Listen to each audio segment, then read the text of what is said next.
5 line of கோடு நம்மளை என்ன பண்ண போகுங்கிற அசால்ட்டில் தான் இருந்தேன். பட் இந்த மாதிரி நடக்கும் நான் எதிர்பார்க்கவே இல்லை. Welcome to day 22 out of 30 days challenge. ப்ரோக்ராமிங்கில் நம்ம 1000 லைன் ஆஃப் கோடை வந்து ஒரு ஃபங்க்ஷனுக்குள்ளே எழுதினாலும் கடைசியில் அந்த ஃபங்க்ஷனை நம்ம கால் பண்ணாமல் விட்டால் நம்ம எழுதின அத்தனை கோடுமே வேஸ்ட்டு தான்.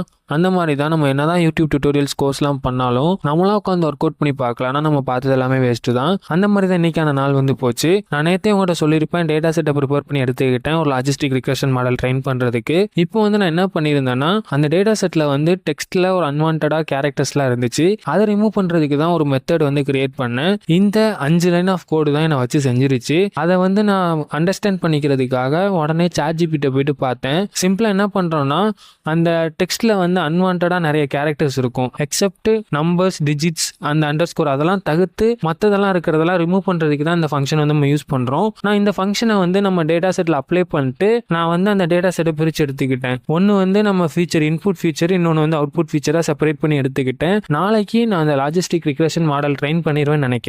இன்னைக்கான சேலஞ்சை நான் கம்ப்ளீட் பண்ணிட்டேன். இந்த வீடியோவை முடிச்சுக்கிறேன். நெக்ஸ்ட் வீடியோவில் பார்க்கலாம்.